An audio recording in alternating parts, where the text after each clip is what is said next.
BMC radio Malayalam വാർത്തകൾ നിങ്ങൾക്കായി അവതരിപ്പിക്കുന്നത് ഐമാക് കൊച്ചിൻ കലാഭവൻ. കലാവിദ്യാർത്ഥികൾക്ക് പ്രിയപ്പെട്ട ബഹ്റൈനിലെ കലാകേന്ദ്രം.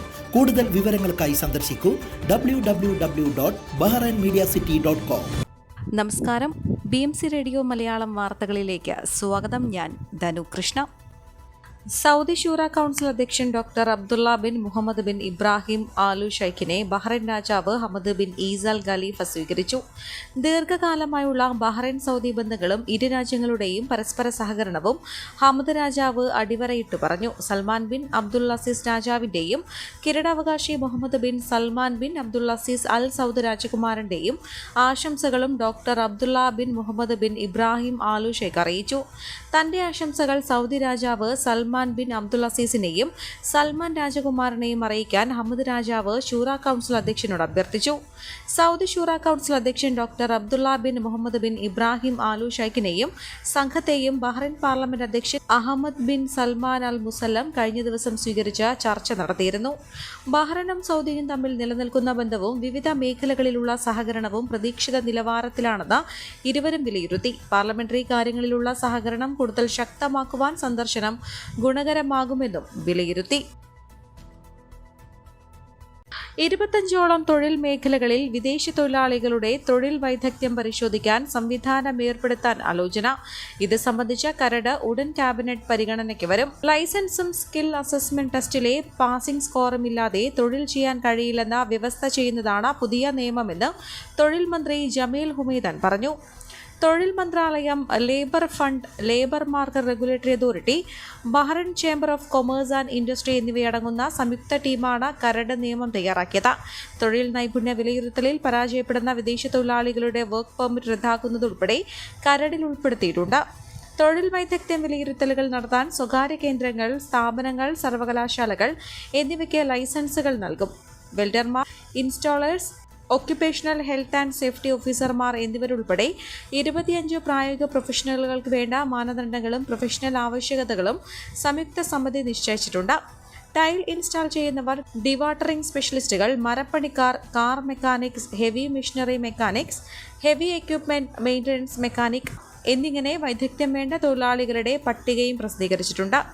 ഉൽപ്പന്നങ്ങളുടെയും സേവനങ്ങളുടെയും ഗുണനിലവാരം മെച്ചപ്പെടുത്തുന്നതിനും സ്വദേശികൾക്ക് തൊഴിലവസരങ്ങൾ സൃഷ്ടിക്കുന്നതിനും വൈദഗ്ധ്യം പരിശോധിക്കൽ ആവശ്യമാണെന്നും മന്ത്രി പാർലമെന്റിൽ ചോദ്യത്തിനുത്തരമായി പറഞ്ഞു. Electrician, plumber, air conditioning repair technician എന്നിവയ്ക്ക് നിലവിൽ സർക്കാർ സ്ഥാപനങ്ങൾ ലൈസൻസ് നൽകുന്നുണ്ട്. അതുകൊണ്ട് നിർദ്ദിഷ്ട നിയമത്തിൽ നിന്ന് ഈ 3 തൊഴിലാളികളെ ഒഴിവാക്കിയിട്ടുണ്ട്. 25 തൊഴിൽ മേഖലകളിൽ വൈദഗ്ധ്യം ഉയർത്തുന്നതിന് തൊഴിൽ മന്ത്രാലയവും ബന്ധപ്പെട്ട ബിസിനസ് ഉടമകളുമായും ചേർന്ന് തംകീൻ പദ്ധതിയും ആവിഷ്കരിക്കും. സിത്രയിലെ വീട്ടിലുണ്ടായ തീപിടുത്തം സിവിൽ ഡിഫൻസ് അണച്ചു. പരിക്കുകളൊന്നും റിപ്പോർട്ട് ചെയ്തിട്ടില്ല. എസിയിലെ ഷോർട്ട് സർക്യൂട്ടാണ് തീപിടുത്തത്തിന് കാരണമെന്നാണ് പ്രാഥമിക വിവരം. ജനബിയ പ്രദേശത്തെ മലിനജല ശൃംഖല നിർമ്മാണ സ്ഥലത്തുണ്ടായ അപകടത്തിൽ ഇന്ത്യക്കാരൻ മരിച്ചു. തെലങ്കാന മെൻറ്റോറ സ്വദേശി വിനോദ് മാക്കുറിയാണ് മരിച്ചത്. ജോലിക്കിടെ മണൽ ഇടിഞ്ഞായിരുന്നു അപകടം സംഭവിച്ചത്. മണലിടിഞ്ഞ് 3 തൊഴിലാളികൾ കുടുങ്ങുകയായിരുന്നു. രക്ഷാപ്രവർത്തകരും സിവിൽ ഡിഫൻസും ഉടൻ സ്ഥലത്തെത്തി ഒരു തൊഴിലാളിയെ രക്ഷപ്പെടുത്തി ആശുപത്രിയിൽ എത്തിച്ചു. വിനോദിന്റെ മൃതദേഹം കണ്ടെടുത്തു. കാണാതായ 3ാമതൊരാൾക്കായി തിരച്ചിൽ തുടരുകയാണ്. ഷെയ്ഖ് ഈസ ബിൻ സൽമാൻ ഹൈവേക്ക് അഭിമുഖമായി കിങ് ഫഹദ് ക്രോസ്വേയിലേക്കുള്ള ഭാഗത്ത് വ്യാഴാഴ്ച രാവിലെയാണ് അപകടമുണ്ടായത്. സ്വാമി മാക്കുറിയുടെയും സർസുവിന്റെയും മകനാണ് മരിച്ച വിനോദ്. സൽമാനിയ കാനോ ഗാർഡനിൽ പ്രവർത്തിക്കുന്ന ഗുരുദേവ സോഷ്യൽ സൊസൈറ്റിയിൽ ഈ വർഷത്തെ രാമായണ മാസാചരണത്തിന് തുടക്കമായി. ജൂലൈ 16 മുതൽ ഓഗസ്റ്റ് 16 വരെ ഒരു മാസക്കാലമാണ് രാമായണ മാസാചരണം സംഘടിപ്പിച്ചിരിക്കുന്നത്. ഈ ദിവസങ്ങളിൽ സൊസൈറ്റിയിൽ വെച്ച് വൈകിട്ട് 7:20 മുതൽ 8:30 വരെ രാമായണ പാരായണവും പ്രാർത്ഥനയും ഉണ്ടായിരിക്കും. സൊസൈറ്റിയിൽ ഈ വർഷവും കർക്കടക വാവ് ദിവസം പിതൃതർപ്പണ ബലിയിടാൻ ആഗ്രഹിക്കുന്ന ഭക്തർക്ക് അതിനുള്ള അവസരം ഉണ്ടാകുമെന്നും ഭാരവാഹികൾ അറിയിച്ചു. കർക്കടക വാവ് ദിവസമായ ഓഗസ്റ്റ് 3 ശനിയാഴ്ച രാവിലെ 5 മുതൽ സൊസൈറ്റിയുടെ അങ്കണത്തിൽ നടക്കുന്ന ചടങ്ങുകളുടെ കൂടുതൽ വിവരങ്ങൾക്ക് മുൻകൂട്ടി പേരുകൾ ബുക്ക് ചെയ്യാനും രജീഷ് പട്ടാഴി, ശിവജി ശിവദാസൻ, ബിനുമോൻ എന്നിവരുമായി ബന്ധപ്പെടാവുന്നതാണ്. മൈക്രോസോഫ്റ്റ് വിൻഡോസ് സാങ്കേതിക തകരാർ മൂലം ആഗോള വ്യാപകമായി ഉണ്ടായ പ്രശ്നം ബഹ്റൈൻ എയർപോർട്ടിനെയും ബാധിച്ചു. കമ്പ്യൂട്ടർ സംവിധാനം പണിമുടക്കിയതോടെ യാത്രക്കാരുടെ ബോർഡിംഗ് തടസ്സപ്പെട്ടു. ഇതോടെ നിരവധി വിമാനങ്ങളിലെ യാത്രക്കാർ എയർപോർട്ടിൽ നിറഞ്ഞു. പിന്നീട് മാനുവലായി യാത്രക്കാരുടെ പട്ടിക പ്രിന്റെടുത്ത് ടിക്കറ്റുമായി ഒത്തുനോക്കി അകത്തേക്ക് പ്രവേശിപ്പിക്കുകയായിരുന്നു. വിമാന കമ്പനികളുടെ വെബ്സൈറ്റും റിസർവേഷൻ സംവിധാനവും എയർപോർട്ട് ചെക്ക് ഇൻ സിസ്റ്റവും പ്രവർത്തിച്ചില്ല. ഇതുമൂലം ചെക്ക് ഇൻ നടപടികളിൽ താമസമുണ്ടാകുമെന്നും എയർ ഇന്ത്യ എക്സ്പ്രസ്, ഇൻഡിഗോ അടക്കം വിമാന കമ്പനികൾ അറിയിച്ചു. വിമാന സർവീസുകൾ വൈകാനും സാധ്യതയുണ്ട്. ഇന്നലെ രാവിലെയാണ് സാങ്കേതിക തകരാറുണ്ടായത്. ബ്ലൂ സ്കിൻ ഡെത്ത് എന്ന പേരിൽ അറിയപ്പെടുന്ന പ്രശ്നമാണ് മൈക്രോസോഫ്റ്റിന് ഉണ്ടായത്. ഇതുമൂലം ആളുകൾക്ക് മൈക്രോസോഫ്റ്റ് വെയർ ഉപയോഗിച്ച് പ്രവർത്തിക്കുന്ന കമ്പ്യൂട്ടർ ഉൾപ്പെടെയുള്ള ഉപകരണങ്ങൾ ഉപയോഗിക്കാൻ കഴിയാത്ത സാഹചര്യമാണ് നിലവിലുള്ളത്. US കേന്ദ്രമായി പ്രവർത്തിക്കുന്ന ക്രൗഡ് സ്ട്രൈക്ക് എന്ന സ്ഥാപനം നൽകിയ അപ്ഡേറ്റാണ് മൈക്രോസോഫ്റ്റിലെ പ്രശ്നങ്ങൾക്ക് കാരണമെന്നാണ് സൂചന. വിൻഡോസ് ഉപയോഗിച്ച് പ്രവർത്തിക്കുന്ന ഉപകരണങ്ങൾക്ക് ഗുരുതര പ്രശ്നം ഉണ്ടാകുമ്പോഴാണ് നീല നിറത്തിലുള്ള സ്ക്രീനും അതിനൊപ്പം മുന്നറിയിപ്പ് സ്ക്രീനും സന്ദേശവും പ്രത്യക്ഷപ്പെടാറ്. നിലവിൽ വ്യാപകമായി ഇത്തരം പ്രശ്നമുണ്ടാകുന്നുവെന്നാണ് യൂസർമാർ പരാതിപ്പെടുന്നത്. തകരാർ മൂലം വിമാനത്താവളങ്ങൾ, ഹോട്ടലുകൾ, ബിസിനസ് സ്ഥാപനങ്ങൾ തുടങ്ങി മാധ്യമങ്ങളുടെ വരെ പ്രവർത്തനം താളം തെറ്റി.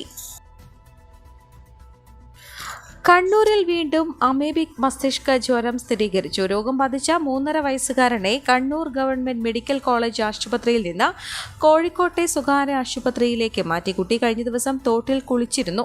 വ്യാഴാഴ്ചയാണ് ചികിത്സയ്ക്കായി മെഡിക്കൽ കോളേജ് ആശുപത്രിയിൽ എത്തിച്ചത്. വെള്ളിയാഴ്ച വൈകിട്ടോടെ രോഗം സ്ഥിരീകരിച്ചു. വിദഗ്ധ ചികിത്സയ്ക്കായി കോഴിക്കോട് ഗവൺമെന്റ് മെഡിക്കൽ കോളേജ് ആശുപത്രിയിലേക്കാണ് റെഫർ ചെയ്തെങ്കിലും കോഴിക്കോട്ടെ സ്വകാര്യ ആശുപത്രിയിലേക്കാണ് കൊണ്ടുപോയതെന്നും ബന്ധുക്കൾ പറഞ്ഞു.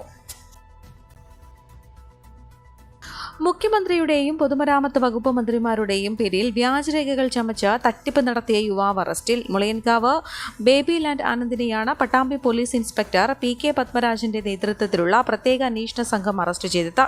ബിസിനസ് ആവശ്യത്തിനെന്ന് പറഞ്ഞ് മുതുതല സ്വദേശിയായ കിഷോർ എന്നയാളിൽ നിന്ന് ആനന്ദ വിവിധ തവണകളിലായി 61 ലക്ഷം രൂപ വാങ്ങിക്കുകയും പണം തിരികെ ചോദിച്ച സമയം സർക്കാരിൽ നിന്നും തനിക്ക് 64 കോടി ലഭിക്കാനുണ്ടെന്ന് പറഞ്ഞ് മുഖ്യമന്ത്രിയും ഉന്നത ഉദ്യോഗസ്ഥരും ഒപ്പിട്ട വ്യാജരേഖകൾ കാണിച്ചു കൊടുക്കുകയും ഇക്കാര്യങ്ങൾ വേഗത്തിലാക്കുന്നതിന് വേണ്ടി പൊതുമരാമത്ത് മന്ത്രിക്ക് PayTM വഴി 98,000 രൂപ അയച്ചു കൊടുത്തിട്ടുണ്ടെന്നും പരാതിക്കാരനെ വിശ്വസിപ്പിക്കുകയായിരുന്നു.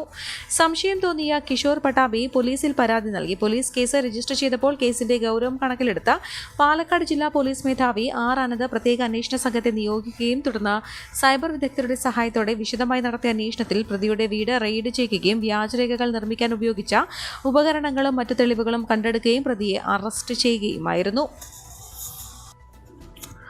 കേരള തീരത്ത് ജൂലൈ 20 രാത്രി 11:30 വരെ 2.5 മുതൽ 3.4 മീറ്റർ വരെ ഉയർന്ന തിരമാലയ്ക്കും കടലാക്രമണത്തിനും സാധ്യതയുണ്ടെന്ന് ദേശീയ സമുദ്രസ്ഥിതി പഠന ഗവേഷണ കേന്ദ്രം അറിയിച്ചു. തമിഴ്നാട് തീരത്തും ജൂലൈ 20 രാത്രി 11:30 വരെ ഉയർന്ന തിരമാലയ്ക്കും കടലാക്രമണത്തിനും സാധ്യതയുണ്ട്. ഈ സാഹചര്യത്തിൽ മത്സ്യത്തൊഴിലാളികൾക്കും തീരദേശവാസികൾക്കും ജില്ലാ ദുരന്ത നിവാരണ അതോറിറ്റി ജാഗ്രതാ നിർദ്ദേശം നൽകി. കടൽക്ഷോഭം രൂക്ഷമാകാൻ സാധ്യതയുള്ളതിനാൽ അപകട മേഖലകളിൽ നിന്ന് അധികൃതരുടെ നിർദ്ദേശാനുസരണം മാറി താമസിക്കണം. ബോട്ട്, വള്ളം മുതലായ മത്സ്യബന്ധന യാനങ്ങളുടെ സുരക്ഷ ഉറപ്പാക്കണം. വള്ളങ്ങൾ തമ്മിൽ സുരക്ഷിത അകലം പാലിക്കുന്നത് കൂട്ടിയിടിച്ചുള്ള അപകട സാധ്യത ഒഴിവാക്കും. ബീച്ചിലേക്കുള്ള യാത്രകളും കടലിലിറങ്ങിയുള്ള വിനോദങ്ങളും പൂർണ്ണമായും ഒഴിവാക്കണമെന്നും ജാഗ്രതാ നിർദ്ദേശത്തിൽ പറയുന്നു. ഈ വാർത്തയോടുകൂടെ BMC റേഡിയോ മലയാളം വാർത്തകൾ സമാപിക്കുന്നു. നന്ദി, നമസ്കാരം.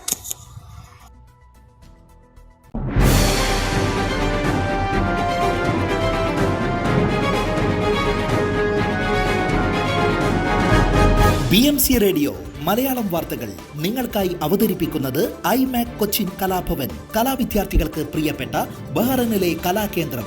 കൂടുതൽ വിവരങ്ങൾക്കായി സന്ദർശിക്കൂ www.bahrainmediacity.com.